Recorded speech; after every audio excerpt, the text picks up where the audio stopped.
그놈은 꼭 우리들을 죽일 거예요. 그리고 죽이려면 어서 한시바삐 죽여주었으면 좋겠어요. 그 편이 얼마나 편한지 몰라요. 매일처럼 그런 편이 얼마나 편한지 몰라요. 매일처럼 그런 무시무시한 협박을 받고야 글쎄 어떻게 살겠어요?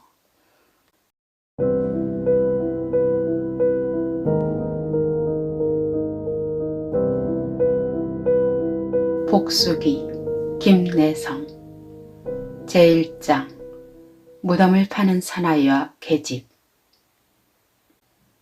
무덤에서 살아나온 복수기 이야기.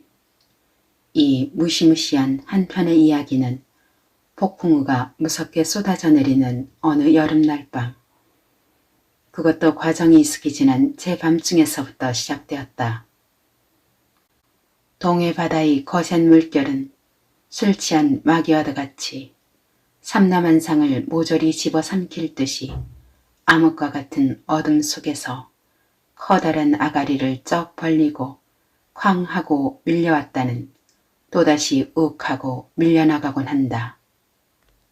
쾅 하고 절벽을 부서대는 무서운 파도 소리와 아울러 번쩍하고 번갯불이 빛나면 그 순간 도깨비불처럼 새파란 요마의 세계가 어지러운 바다 위를 눈부시게 비쳤다가는 다시 캄캄한 지옥으로 변하곤 한다. 그 번쩍하고 빛이었다까지는 새파란 요마의 세계에서 우리는 이 너무나 무서운 로맨스가 일어난 장소를 볼 수 있다. 그것은 동해안에서도 유명한 해수욕장 원사 송도원에서 그리 멀리 떨어지지 않은 어떤 해안선 접한 조그만 어촌이었던 것이다. 이 에스란 어촌으로 말하면 송도원처럼 그리 호화롭지는 못하나 그러나 한적한 것을 즐겨하는 손님들이 여름만 되면 적지 않게 모여드는 해수욕장이다. 더구나 그 활집같이 굽은 해안선에 아담하게 모여있는 어촌 풍경은 마치 한 폭의 고요한 그림처럼 아름다웠다. 그러나 지금 폭풍우 속에 휩쓸린 어촌은 결코 고요한 한 폭의 그림이 아니었고 최후의 심판을 맞이한 수라장과도 같았다. 촌락 바른편 쪽에는 깎아내린 듯한 절벽이 솟아있었고 절벽 중턱에 군데군데 돋아난 구부러진 솔나무가 폭풍우 속에서 어지럽게 휘뒤채고 있다. 그리고 그 험준한 절벽 꼭대기에는 한 채의 아담한 양옥이 보인다. 양옥은 2층이었다. 주위에는 칡넝쿨이 기어오른 올바주가 삥 둘러있고 새파랗게 칠한 조그마한 대문이 굳게 잠겨져 있다. 그때 또 한 번 우렁찬 내성과 함께 번개가 빛난다. 그 순간 조그맣게까지도 보이지 않던 이상한 그림자가 새파랗게 팽기칠한 대문 쪽을 방시탄 열고 밖으로 쑥 나오는 것이 보인다. 그림자는 두 개였다. 하나는 사나이고 하나는 계집임에 틀림없다. 두 개의 그림자는 잠시 동안 대문 밖에 우뚝 서서 폭포처럼 쏟아져 내리는 바깥을 물끄러미 바라보는 것 같았다. 또 한 번 번개가 번쩍하고 빛난다. 보니 두 사람은 각각 고무우장을 입었는데 이상하게도 사나이는 어깨에다 부삽을 메었을 뿐 아니라 한 손에는 시퍼렇게 번쩍이는 한 자루의 비수를 들었다. 그리고 한편 계집은 불 꺼진 안전등을 한 손에 들고 한 손으론 사나이의 팔뚝을 붙잡고 그 섬세한 몸뚱이를 바싹 사나이에게 기대고 서 있다. 두 사람의 얼굴에는 그 어떤 비상한 긴장이 뭉게뭉게 떠도는 것이었다. 그러나 계집은 무엇인가 대단히 무서워하는 모양이다. 온몸을 바들바들 떨고 있지를 않는가. 사나이는 몸부림치는 계집을 힘껏 껴안아준다. 그때 계집은 아이 무서워. 무서워서 나 못 가겠어요. 하고 사나이의 품 안으로 기어든다. 무섭긴 뭐가 무서워? 사나이는 굴다란 목소리로 자, 염려 말고 내 뒤를 따라와요. 하고 머뭇거리는 계집을 재촉하면서 무슨 크나큰 결심이나 한 듯이 마침내 폭풍 속의 사람이 되었다. 계집은 하는 수 없다는 듯이 사나이의 뒤를 따른다. 그들은 칡넝쿨이 엉키어오른 올바지를 삥 돌아서 바로 집 뒤 숲이 우거진 산비탈길을 내려가기 시작하였다. 비는 쉴 새 없이 내리고 바람은 끊임없이 불어온다. 사나이는 계집의 허리를 한 손으로 껴안고 미끄러운 산골짜기를 묵묵히 내려온다. 길은 우거진 숲새로 한참 동안이나 오불꼬불 기어내리다가 조그만 고개를 하나 넘어서면서부터 물결 소리가 가까이 들리는 어느 산골짜기로 나왔다. 계집을 부축하면서 힘들게 걷고 있던 사나이는 그때 문득 발걸음을 멈추고 캄캄한 맞은편 쪽을 물끄러미 바라보았다. 아무것도 보이지 않는다. 첩첩이 쌓인 어둠뿐이다. 숙제. 하고 사나이는 계집의 귀 밑에다 입을 갖다 대면서 크게 불렀다. 네? 분명히 느티나무 아래였지? 네, 분명히 느티나무 아래. 숙제라고 불리는 계집은 숨과 두려움에 전신을 발발 떨면서 간신히 대답하였다. 무서운가? 무서워요. 무섭고 말고요. 무섭긴 뭐가 무서워? 무섭지 않고요. 당신도 이처럼 부들부들 떨면서 뭘 그러세요? 나야 추워서 떠는 거지. 그러나 계집은 사나이의 말을 고지 듣지는 않았다. 그도 자기보다 못지않게 두려워한다고 생각하면서 여보, 우리들은 여기서 이러다가는 그놈의 손에 꼭 죽을 것만 같아요. 숙제, 그런 쓸데없는 걱정은 말어. 내가 그대 옆에 지키고 있는데 무엇이 두려워서 그러는 게야, 응? 그래도 아, 글쎄, 염려 말래도 그래. 내가 옆에 있는데 무슨 걱정이에요? 아냐요. 그놈은 꼭 우리들을 죽일 거예요. 그리고 죽이려면 어서 한시바삐 죽여주었으면 좋겠어요. 그 편이 얼마나 편한지 몰라요. 매일처럼 그런 편이 얼마나 편한지 몰라요. 매일처럼 그런 무시무시한 협박을 받고야 글쎄 어떻게 살겠어요? 계집은 그 무서운 유령이 지금이라도 선뜻 눈앞에 나타나서 자기들을 어서 죽여주었으면 하는 것이다. 살아서 이처럼 공포에 떨고 있는 것보다는 10배나 20배나 나으리라고 진심으로 그렇게 생각하고 있는 어투였다. 사나이는 그때 계집의 몸뚱이를 꼭 껴안으면서 숙제, 지금은 그처럼 흥분할 때가 아니다. 정신을 가다듬고 마음을 도키먹고 우리는 어디까지든지 그놈의 정체를 발견해야 한다. 그놈이 과연 무덤 속에서 다시 살아나왔는지 우리는 그것을 조사해보지 않으면 아니 된다. 글쎄 말이에요. 목을 메어서 죽인 후에 땅속 깊이 파묻었던 그가 다시 이 세상에 살아나왔을 리는 만무한데. 하여튼 한시바삐 무덤을 파보면 알 것이니까. 흥분하면 안 된다던 사나이 자신이 어지간히 흥분하였다. 아니요. 저는 어서 죽어버리는 편이 나을 것 같아요.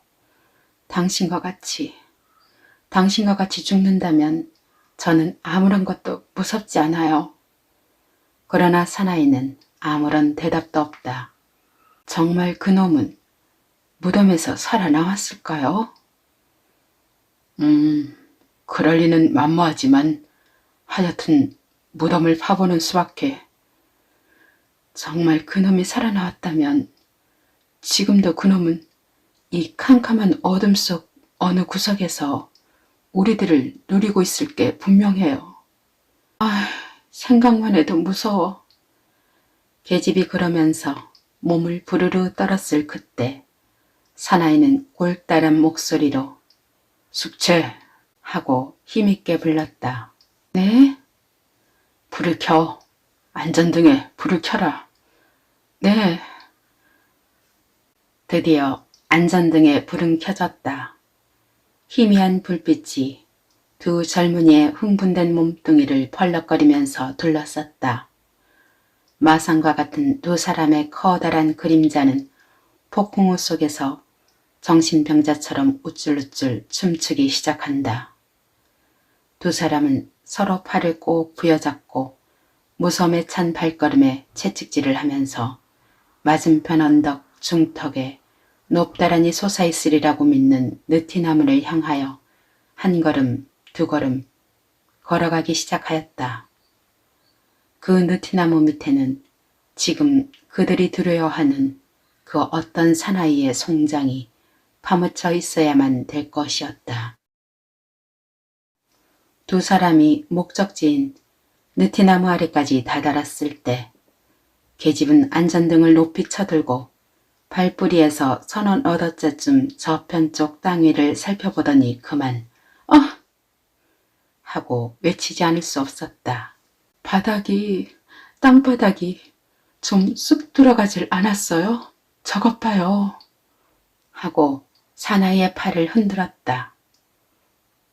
사나이는 이상하다는 듯이 길게 한번 신음을 하면서 한 걸음 앞으로 나섰다. 그러나 갓 팠던 흙은 비를 맞으면 좀 쑥 들어가는 수도 있는 거야. 하는 말에 계집도 조금은 안심은 된다는 듯이 글쎄 그랬으면 좋을 텐데 그렇게 중얼거리면서 발뿌리 앞에 시뻘건 진흙을 절반은 미친 사람처럼 멍하니 들여다보았다. 그때 사나이는 마침내 부삽을 어깨에서 내려놓으면서 비장한 낯으로 계집을 한번 쳐다본 후에 그러면 팔 테니 하고 허리를 굽혔다. 계집은 안전등을 높이 들며 파보아서 그가 정말 살아있다면, 그런 기적이 정말 일어났다면, 저와 당신은 그놈의 손에 죽어야 할 것이에요. 우리들의 목숨은 아무리 발버둥 쳐도 그놈의 손으로부터 구해낼 수는 없어요.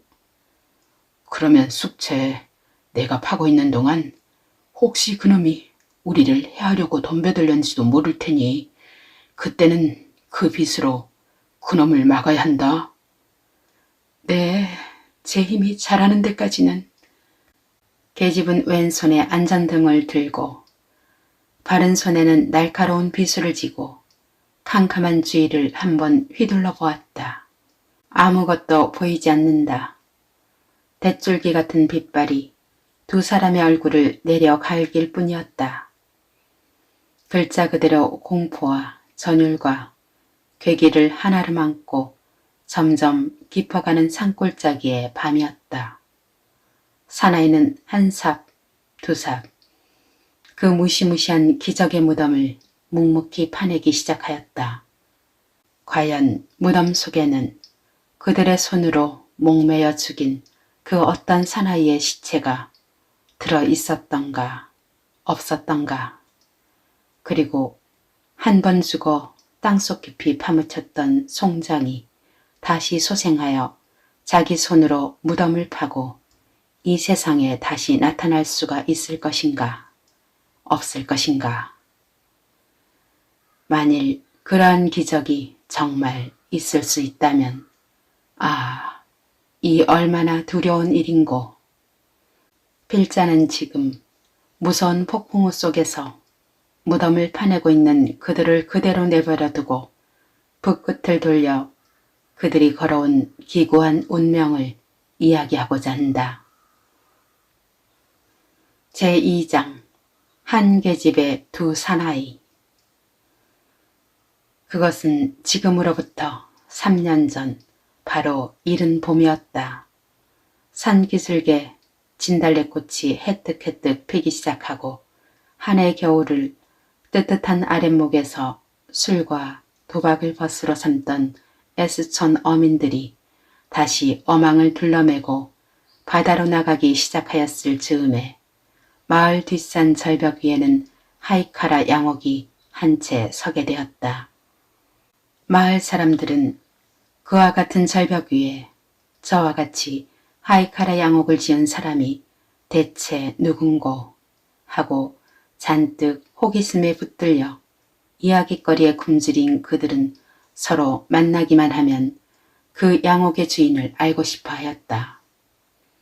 그러는 중 집이 낙성된 지 사흘째 되던 어느 날 오후 통통통 하는 발동선 소리가 나더니 젊은 남녀 두 사람이 이 S해안에 내렸다. 듣건대 서울서 왔다고는 하는데 사나이는 보기에도 숭한 애꾸눈이었으나 그와 같은 애꾸눈에게는 이건 또 너무나 어여쁜 여자였다. 부부인 듯 하였다. 여자는 자기 남편의 그 더러운 얼굴을 사람들의 시선으로부터 감추는 듯이 철에 맞지 않는 파라솔을 펼쳐 자기와 남편의 얼굴을 가리우면서 해안선으로부터 산 비탈길을 올라가는 것이었다. 애꾸눈만 해도 벌써 마을 사람들의 훌륭한 이야깃거리가 될 법한 데다가 이건 또 너무나 무참한 얼굴이었다. 무슨 지독한 화상으로 말미암아 그것이 얼굴인지 살덩인지를 잘 분간할 수가 없으리만큼 이리 꿰어매고 저리 꿰어맨 실로 보는 사람으로 하여금 양미를 찌푸릴 만큼 보기 숭한 얼굴이었다. 그러나 마을 사람들은 그 이상 더 자세한 것을 알려고 무척 애를 썼으나 하루가 지나고 이틀이 지나도 그들 양옥집 부부와는 통 교제할 기회를 얻지 못하였다. 마을 사람들이 하도 궁금하여 멀리 절벽 위의 양옥집을 바라다 보면 어떤 때는 양옥집 근방을 둘이서 이리저리 산책하는 광경이 보였고 또 어떤 때는 인기척이 나는 해안에 내려와서 멍하니 바닷가를 바라보고 서 있는 두 사람의 외로운 모양을 발견할 따름이었다. 이 애꾸는 사나이, 그는 바로 청년학도로 유명한 이철수 박사. 그 사람이라면 독자 제군도 이미 짐작할 수가 있으리라고 생각한다. 나이 아직 30도 못 되어 의학 박사의 학위를 얻은 이철수는 세상이 아는 바와 같이 건실한 독학자였다. 그러나 그가 작년 여름 학교 연구실에서 조그마한 실수로 말미암아 알코올에 불이 당겨 약품이 폭발하는 바람에 상반신에 무참한 화상을 받았다는 신문 기사를 본 독자가 있을 것이다. 철수는 그로부터 4개월 동안의 치료를 받았으나 불행하게도 한쪽 눈은 영원히 감겨져 버리고 말았던 것이다. 그런데 철수의 이 불의의 봉변으로 말미암아 가장 슬퍼한 사람과 가장 기뻐한 사람이 하나씩 있었다. 가장 슬퍼한 사람은 그의 사랑하는 아내 숙채였고 가장 기뻐한 사람은 그의 친구 박도순이었다. 영원히 애꾸눈으로 변해버린 남편의 무참한 봉변을 아내 되는 숙채가 슬퍼한다는 것은 마땅한 일이라 할 것이나 그의 친구인 박도순이가 마음속으로 은근히 기뻐했다는 것은 우리들의 상식으로 미루어 보더라도 못마땅한 일임에 틀림이 없었다. 박도순은 이철수와 함께 S대학 A외과 연구실에서 과거 4, 5년간을 같이 연구해온 친한 동무였다. 그들은 대학을 나오자마자 뜻을 같이 하고 장래에는 사회를 위하여 인수를 베풀고자 불덩어리와 같은 정열을 가슴속 깊이 품고 열심히 그날그날의 직무를 게을리하지 않았다. 그러나 사람의 일이란 실로 예측할 수 없는 것이다. 박도순과 이철수는 많은 동료 중에서도 A 박사가 가장 사랑하는 수제자였다.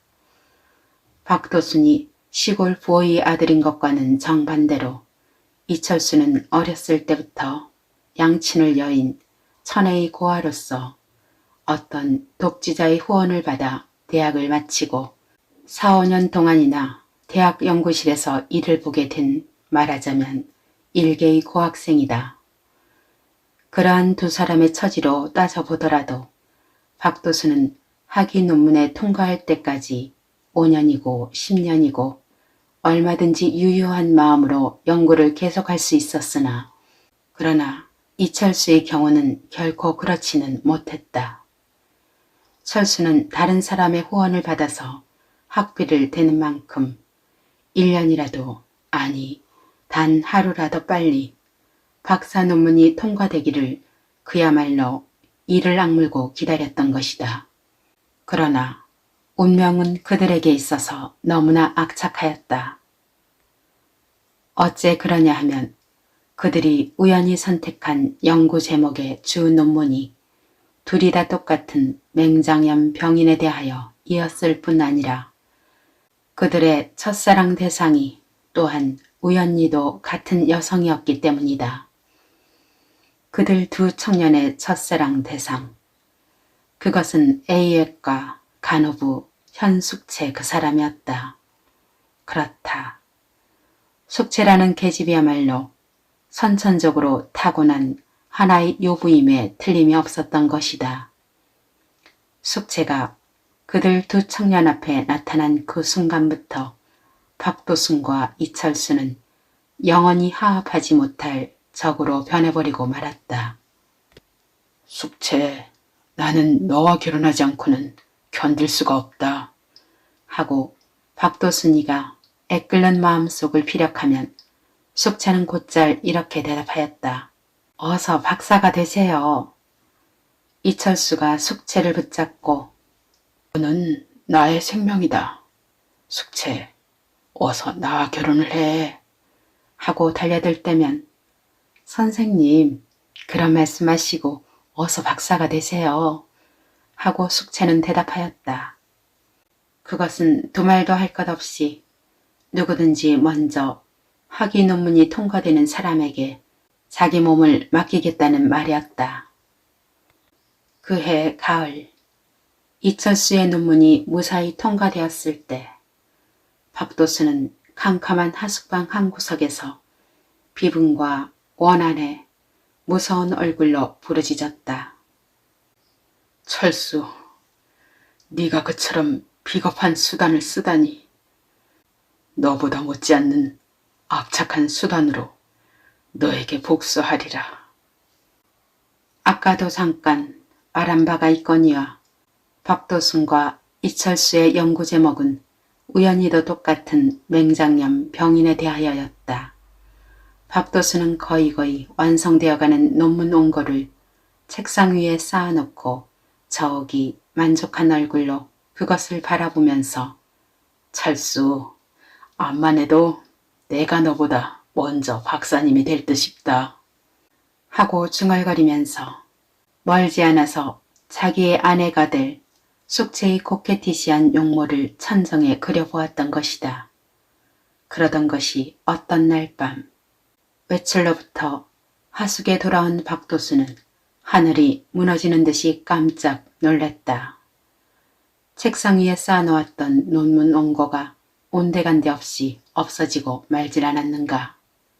아, 원고가 없어졌다. 그는 미칠 듯이 그렇게 부르짖으며 방안을 아무리 뒤져보았으나 있을 리 만무하였다. 하숙집 사람들에게 물어보니 오랫동안은 아니었지만 박도순이가 외출한 사이에 잠깐 집을 비웠다는 것이다.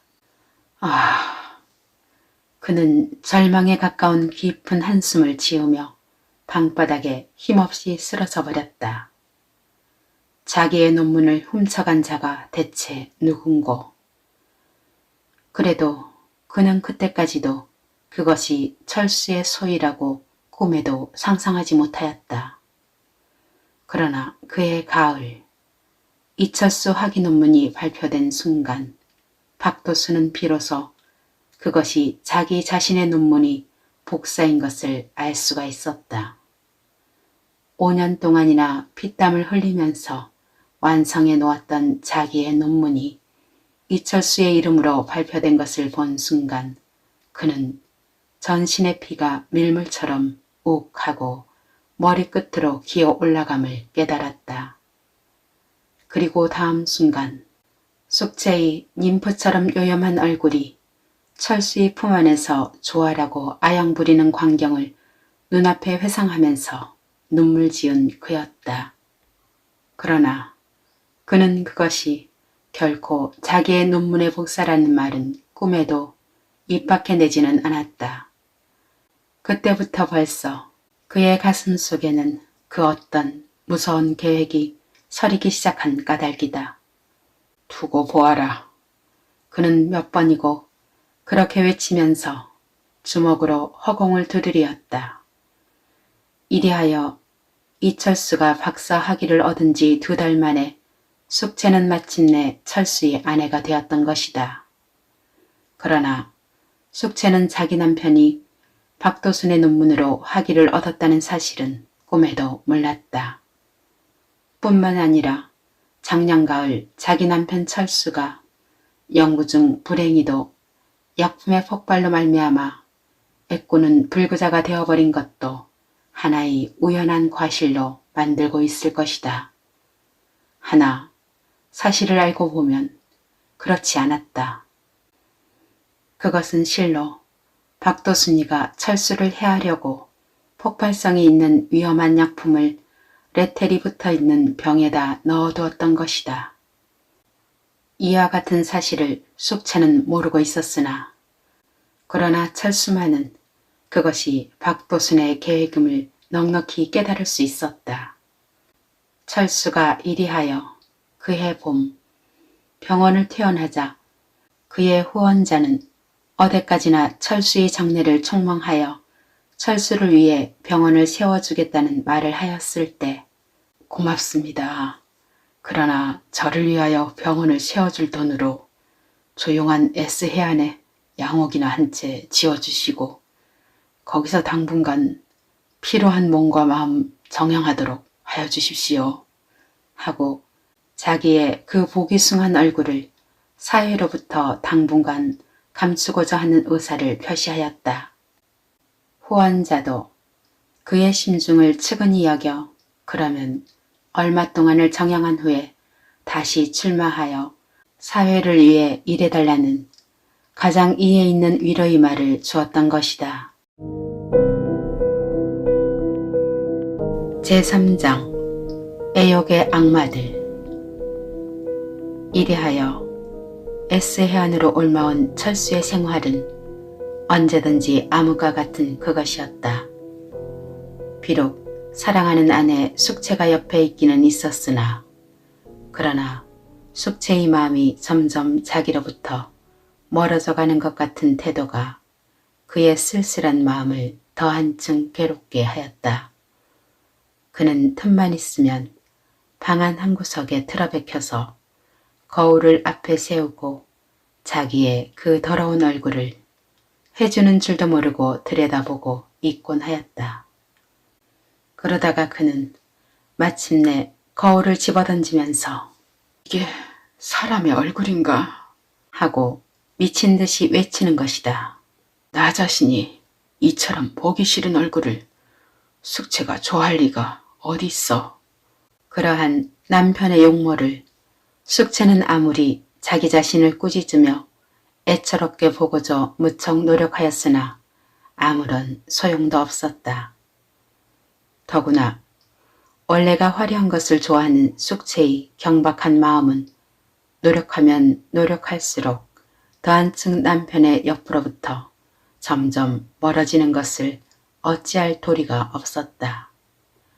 뿐만 아니라 그처럼 숙제의 허둥지둥하는 마음속 한 구석에서 얼핏하면 그는 지나간 날 자기에게 열렬히 구애하던 박도순의 환영을 발견하곤 하였다.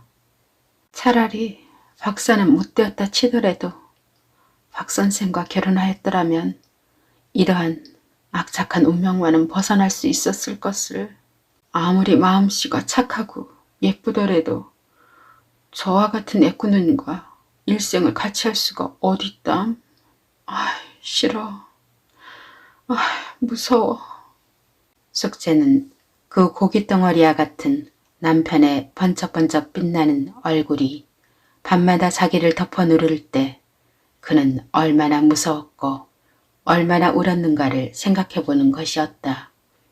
마리아 같은 착한 여자도 저와 같은 사람과는 일생을 동거할 수는 없을 것이 아닌가 하였다. 더구나 불그자는 남달리 심술이 많고 질투심이 강하다는 것은 세상이 모두 말하는 바이언이와 자기에게 대하는 남편의 태도가 이쯤에는 어딘가 뱀과 같은 인상을 느끼게 하는 것이다.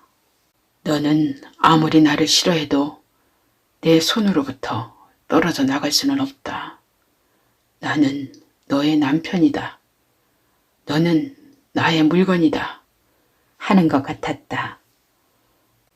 그해 여름, 숙제가 우연히도 S 해수욕장에서 박도순을 만나게 된 것은 바로 그러한 번민 속에서 음침하고 무시무시한 그날그날을 보내고 있을 즈음이었다.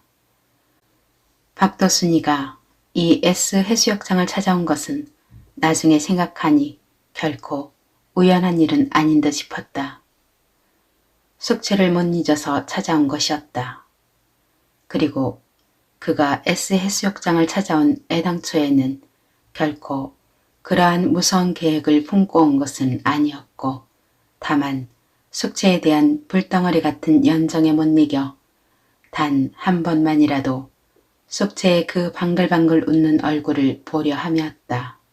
그러나 그가 어느 날 해안에서 마침내 숙제를 발견했을 때 그리고 그들 사이에 다음과 같은 한두 마디의 대화가 오고 가고 하였을 그 순간 그의 가슴 속에는 부지불식 중에 희미하게 남아 그 어떤 잔인한 욕망이 움트기 시작하였다.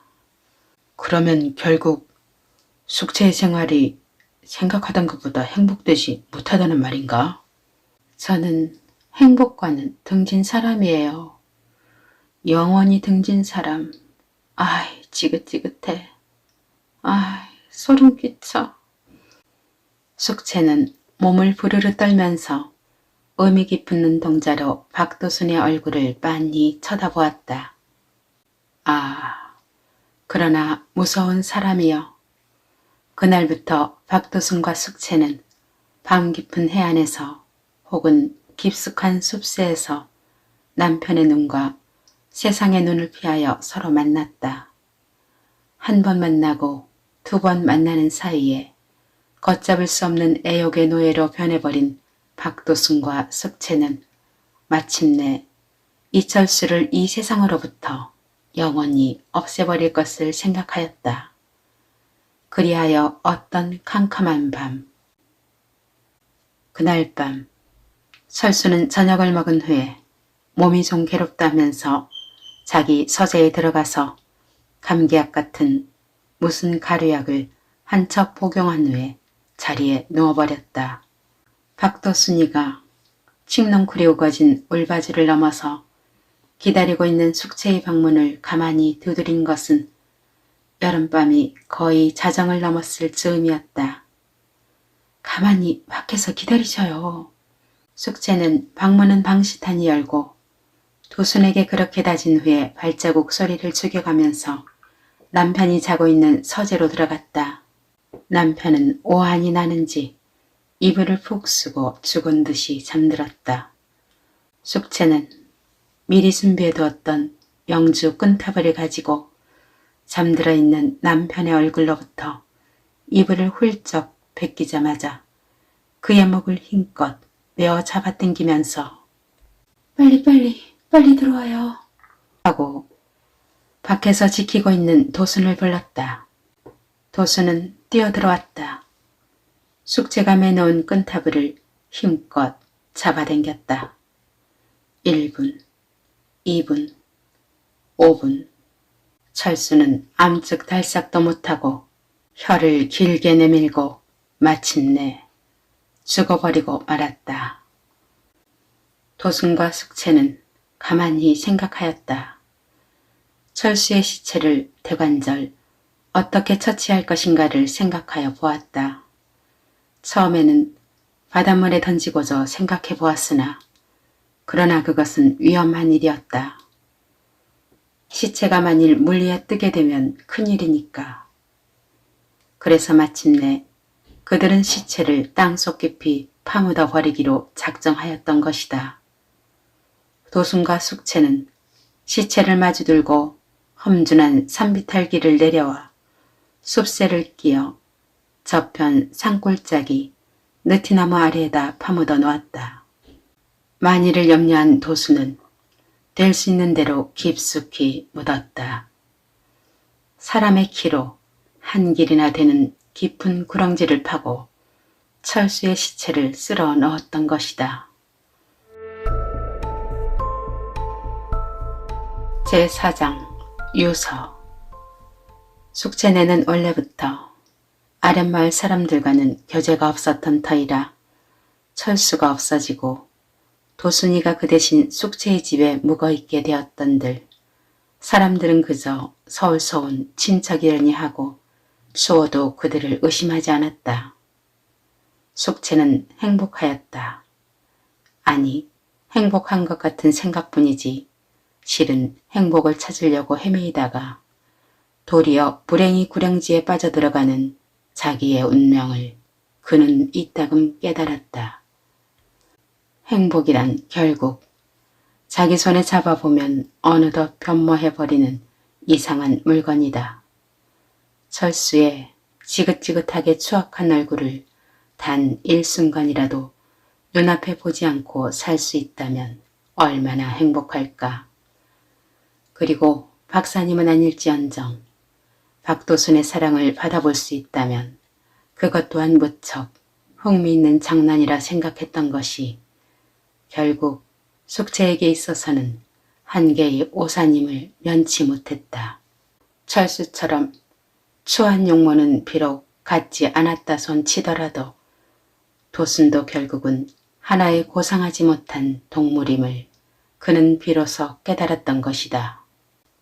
아직 도순과 2달도 같이 살지 못한 숙체의 마음은 이상하게도 늘 우울하였다. 남편을 죽였다는 범죄자로서의 공포가 도순과 사랑을 속삭일 사이도 없이 숙체의 가슴을 누르는 것 같았다. 그래도 처음에는 도순과의 타는 듯한 애욕의 생활로 말미암아 어느 정도까지 자기의 양심을 마비시킬 수도 있었지만 그러나 그것은 결국 순간적 도피에 지나지 못하였다. 애꾸는 남편이 무서운 얼굴로 자기를 저주하면서 달려드는 꿈을 숙제는 거의 매일처럼 꿨다. 그러다가 벌떡 꿈속으로부터 깨어나면 온몸에는 식은땀이 비오듯이 흘러내리는 것이었다. 더구나 자기 옆에서 아무런 양심의 가책도 없이 코를 골며 골아빠져서 잠들어 있는 도순의 그 노든한 그리고 악마 같은 얼굴을 볼 때마다 숙체는 온몸을 부르르 떨곤 하였다. 숙체의 생활은 점점 음울해가고 창백하여 갔다.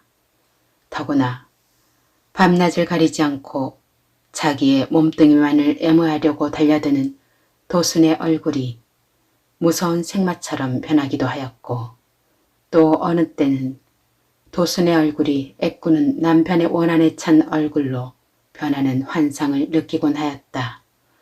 아마 이러다가 나는 남편의 저주로 말미암아 죽을 게야 하였다. 자다가 한밤중에 눈을 번쩍 뜨면 어두컴컴한 들장밖에 애꾸는 사나이가 무서운 얼굴로 방안을 물끄러미 들여다보고 있는 것 같은 환상을 느끼고 그만 악하고 외치곤 한 적도 한두 번이 아니었다. 그러한 고민의 구렁지 속에서 헤매이고 있던 숙제는 어느 날 우연히 남편 철수의 책상 서랍에서 다음과 같은 글어를 발견하고 눈앞이 캄캄해짐을 깨닫지 않을 수 없었던 것이다. 숙제, 나는 결심하였다. 나 같은 인간이 이 세상에 살아있는데도 아무 소용이 없을 것이다. 나의 이 더러운 애꾸는 얼굴이 내 주위에서 사는 사람을 얼마나 불쾌하게 할까를 생각하면 하루라도 빨리 세상을 하직하는 것이 내 뜻에도 맞고 주의 뜻에도 맞을 것이라 믿는다. 더구나 나와 같은 사람과 한 집에서 살고 한 자리에서 잠자지 않으면 안 될 숙제의 운명을 생각할 때 나는 정말 그대에게 대하여 뭐라 사죄할 말이 없다.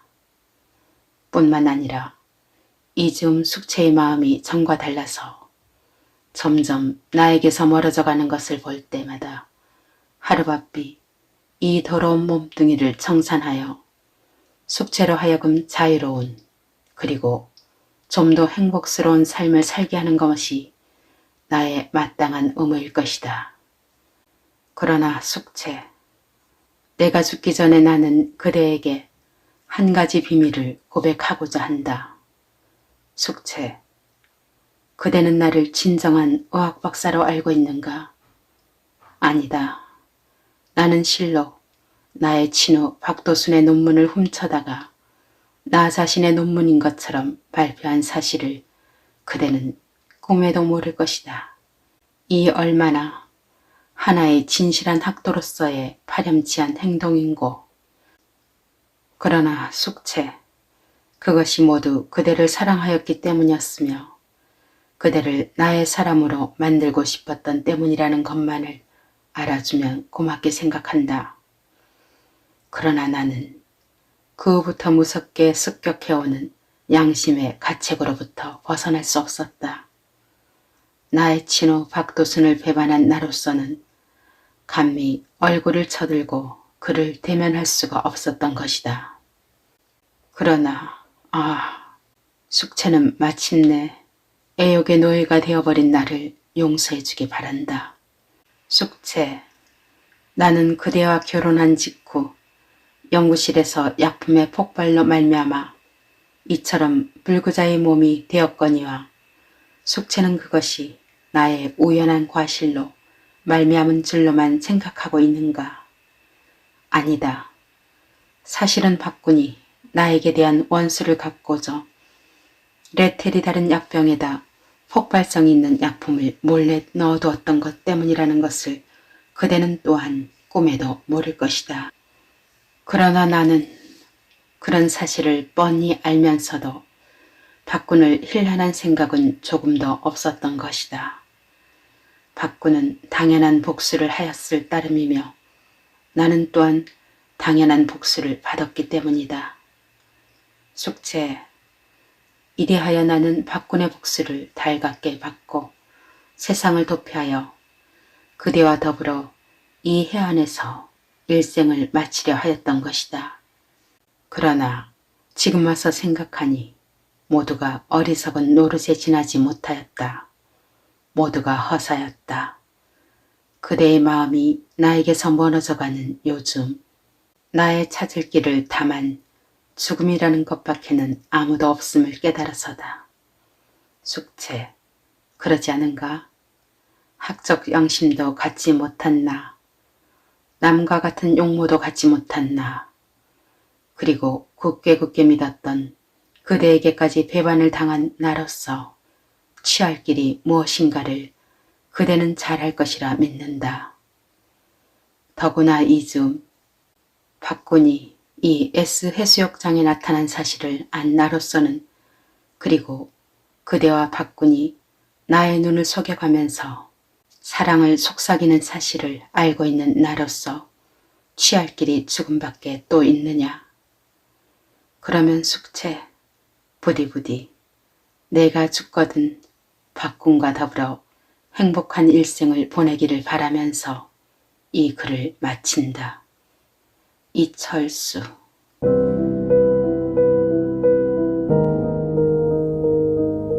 제5장. 무덤에서 살아나온 복수기. 그런데 이 얼마나 무서운 일인고. 어떤 날 박도순이가 서재에서 책을 읽고 있을 때 숙제가 새파란 얼굴로 뛰어들어오며 여보, 그이가 하고 부르짖으면서 도순의 품 안에 머리를 박고 온몸을 키질하듯이 부들부들 떨었다. 숙제, 대체 무슨 일이? 하고 도순은 놀래어 물었다. 그이라니, 그이가 대체 누구냐? 그이 철수가 인제 방금 하고 숙제는 무서움에 찬 눈동자로 들창 밖을 내다보았다. 뭐? 철수? 철수의 무서운 얼굴이 들창 밖에서 물끄러미 나를 들여다보고 서 있어요. 그래서 화다닥 하고 놀래어 일어서자마자 얼굴이 휙 없어지는구만요. 아니, 그이가 대체 웬일인고? 살아서 나오다니 그런... 환영이야, 환영.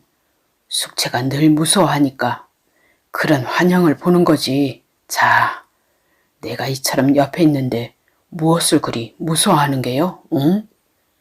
하고 도수는 숙제를 꼭 껴안아 주었다.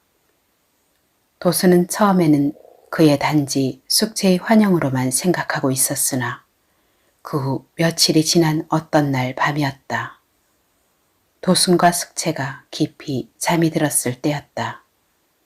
도수는 잠결에 무엇인가 휙 하고 날아오는 것 같은 소리에 문득 눈을 번쩍 뜬 순간 그는 그만 악 하고 고함을 치지 않을 수 없었다. 숙제 좀 일어나. 도수는 가는 목소리로 숙제를 흔들어 깨웠다. 눈을 뜨자마자 숙제도 하고 외치지 않을 수 없었다. 조그만 종이 조각이 비스와 함께 바로 맞은편 벽 위에 박혀있질 않은가. 두 사람은 부들부들 떨면서 벽에서 칼을 뽑아 종이 조각을 쳐다보았다. 박도순, 현숙채. 죽었던 이철수가 살아나왔다. 너희들 간부에게 골수에 사무치는 원한을 풀고져 살아나왔다. 무덤 속에서 살아나온 철수. 그이예요. 그이의 글씨가 분명해요. 숙제는 오돌오돌 떨면서 절반은 울음 섞인 목소리로 그렇게 부르짖었다. 도수는 불이 나게 일어서서 들창 밖을 내다보았으나 아무것도 보이지 않았다. 여름이라 들창은 활짝 열어제치고 자던 그들은 그 어떤 무서운 예감에 들창을 모두 꼭꼭 닫아버리고 서로 얼굴만 묵묵히 쳐다볼 뿐이었다. 무서워요. 무서워서 난 못 견디겠어요. 그이가 살아왔어요. 하고 도수는 깊이 신음하면서 그럴 리가 있나. 다시 살아나오다니 그럴 리가 있나 하고 중얼거렸다. 그래도 옛적부터 혹시 무덤을 제 손으로 파헤치고 살아나온 사람이 있다지 않아요? 하고 숙제는 얼마 후에 좀 마음을 진정시키면서 그렇게 물었을 때 있긴 있지만 하여튼 내일 밤이라도. 그래요. 내일 밤이라도 한번 거기 가서 무덤을 파보아요. 그래야 마음을 놓지 매일매일 무서워서 어떡해. 저번에 나는 분명히 들창으로 멍하니 방 안을 들여다보는 그의 얼굴을 보았어요. 애꾸는 얼굴을. 그것은 실로 이상하기 짝이 없는 일이었다.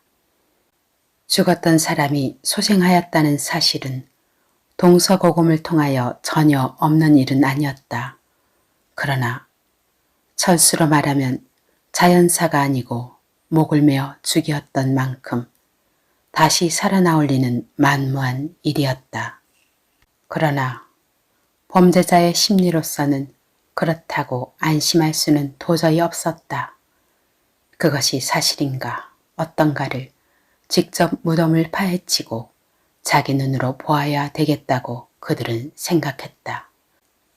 이래하여 도순과 숙체는 그 이튿날 밤 마침내 무덤을 파볼 셈으로 집을 떠났던 것이다. 폭풍우가 무섭게 쏟아져 내리는 밤. 제6장 요마의 웃음소리. 사나이, 아니 박도수는 거센 비바람 속에 한자, 두자, 무덤을 파기 시작하였다. 숙체는 안전등을 한 손에 들고 또 한 손에는 비수를 들고 지옥같이 캄캄한 주위를 휘 둘러본다. 비는 멎을 줄을 모른다. 캄캄한 허공에서 느티나무가 윙윙 소리를 친다. 번개가 번쩍하고 비쳤다 꺼진다. 바른편 바다에서 억센 파도 소리가 들린다. 약 너댓 자쯤 파보았을 때 도수는 돌연 하고 무섭게 신음을 하였다. 아, 그것은 실로 믿지 못할 기적이 아니고 무엇인고. 아무리 파보아도 철수의 시체는 보이지 않는다. 도수는 미친 사람처럼 뭐라고 외치면서 구렁지 속에 들어가 한두 자쯤 더 파보았으나 역시 시체는 온데간데 없이 사라지고 말았던 것이다. 도순의 키로 한 길이나 파보았건만 시체는 통 보이지 않았다. 조금만 더 파보아요. 깊이 묻었으니까. 숙체는 안전등을 쳐들고 구렁지 속에 들어간 도순의 부삽진 손을 밝혔다. 도순은 미친 황소처럼 씩씩거리면서 흙을 파낸다. 없다. 그래도 시체는 보이지 않는다. 철수는 정말 살아나왔다. 도수는 마침내 그렇게 부르짖었다. 그는 부삽을 던지고 백치처럼 멍한 눈동자로 자기 머리 위에서 등불을 쥐고 내려다보는 숙체를 쳐다보았다. 철수는 정말 살아나왔다. 그렇다면 지금 철수는 이 캄캄한 산골짜기 어느 구석에서 그들의 행동을 귀신처럼 엿보고 있을 것이 아닌가. 아, 무서운 일이다. 도수는 비로소 정신을 차린 듯이 부삽을 위로 던져 올리고 구렁지 속에서 올라오려고 손을 숙체에게로 내걸었다. 자, 빨리 손을 잡아. 그러나 숙체는 대답이 없다. 숙체, 뭘 그러고 섰는 게야. 빨리 손을 잡아당겨. 미끄러워서 올라갈 수가 있어야지. 그래도 어찌된 셈인지 숙체는 대답도 없고 손도 내밀지 않는다. 빨리 손을 잡으래도 그래. 그렇게 부르짖었으나 그러나 다음 순간 도수는 그 어떤 이상한 충동을 전신에 느끼며 숙체의 얼굴을 물끄러미 쳐다보았다. 그 순간 하고 도수는 외치면서 구렁지 속에서 기어 올라오려고 양손으로 구렁지 기슬을 무섭게 긁었다. 그러나 구렁지는 미끄러워서 좀채로 손잡이를 발견할 수가 없었다. 숙체, 너는 나를 인제 알았어요? 요보와 같은 웃음소리가 돌연 숙체의 입으로부터 흘러나왔다. 그랬던가? 도순의 얼굴이 무섭게 찌그러진다. 그 순간 숙체는 안전등을 느티나무 가지에 걸어놓고 부삽을 들자마자 진흙을 파서 도순의 머리 위에다 퍼붓기 시작하였다. 숙제 2년 네가. 도수는 쏟아져 내리는 흙탕물과 흙덩이를 손으로 피하면서 성난 사자처럼 고함을 쳤다. 한 자, 두 자, 올라오는 흙탕물, 미친 듯이 날뛰는 도순의 부르짖음, 묵묵히 진흙을 퍼붓는 숙제의 악귀와 같은 모양, 떼줄기 같은 빗줄기, 우레소리, 번갯불, 파도소리, 바람소리. 어느덧 도순의 젖부둥까지 진흙이 기어 올라왔다. 빗물이 폭포처럼 구렁지 속으로 쏟아져 들어간다.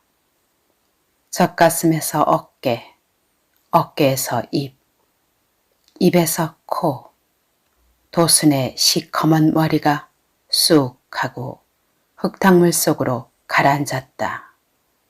그때야 비로소 숙체는 부삽을 던졌다. 그리고 등불을 잡고 목류병자처럼 저편 숲새로 천천히 걸어가는 것이었다. 그는 한참 동안 숲새를 허덕거리며 걸어가다가 어떤 조그마한 골짜기에서 발걸음을 멈추고 바로 자기 앞에 쌓여있는 솔나무 가지를 헤치고 거의 썩어져가는 시체를 꺼냈다. 숙체는 시체 앞에 쓰러지듯이 꿇어앉아서 꿈꾸는 사람처럼 송장의 얼굴을 언제까지나 들여다보고 앉았다가 철수씨 하고 불렀다. 당신이 숙체를 그처럼 사랑하여 주시는 줄은 꿈에도 몰랐습니다. 이 죽일 년을 용서하십시오. 제가 죽어서 당신 옆에 가게 되면 그때는 당신의 손으로 저를 한 번 더 죽여주세요. 그리고 숙체는 품었던 단도로 자기의 가슴을 쭉 하고 건너 그었다.